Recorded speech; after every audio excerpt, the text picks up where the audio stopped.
Hey team, hope you're enjoying the new forum. One of the things that I wanted to use the forum for is to provide these kind of snippet videos of some of the things behind the training plan and behind some of the decisions that go into the workouts that you see.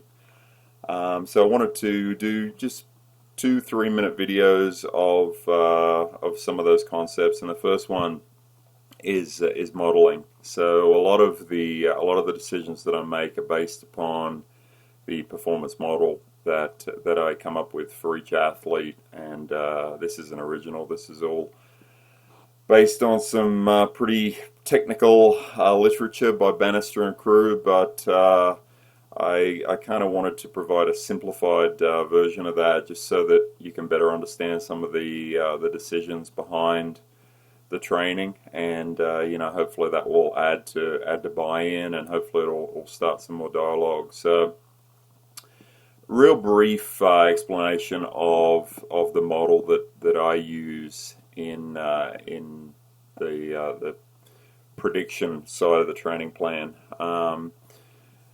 The VO2 score, which you can Google some articles that I've written on that, but basically it's a fancy way of looking at power to heart rate and pace to heart rate numbers for a given athlete.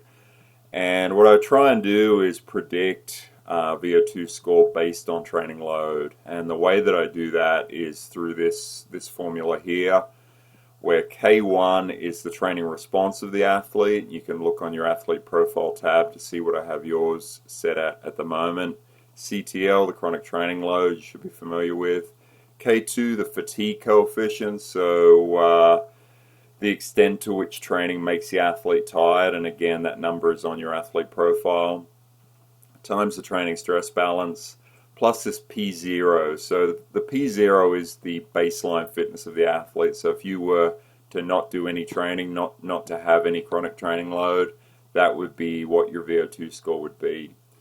And the whole purpose of doing this is that by knowing relationships between actual and model performance in the past, we can then predict what your fitness should be given a certain training load in the future. That's the whole point behind the modeling and the way that we use that. And if you look on your season tab, you'll see something similar to what I've got here, where there's actually a line, a column for the actual VO2 that we observe from each block of training and the modeled VO2. And I use those numbers to calibrate that above model. So as time goes by and as the weeks and the months stack up, we get the actual fitness numbers for given training loads, and I then use those to change those coefficients in the above formula, the K1 and the K2, so that the numbers best line up. So that we get the lowest error between the actual and the model performance. We come up with the numbers that yield the lowest error between those two. And by doing that, we can then project forward to training loads that the athlete might not have done yet, once we know that relationship for a given athlete. So if you look at the bottom of your these columns on your season plan, you'll see an RSS number, residual sum of squares. So I have an algorithm set up that minimizes that number, minimizes the error between those two columns.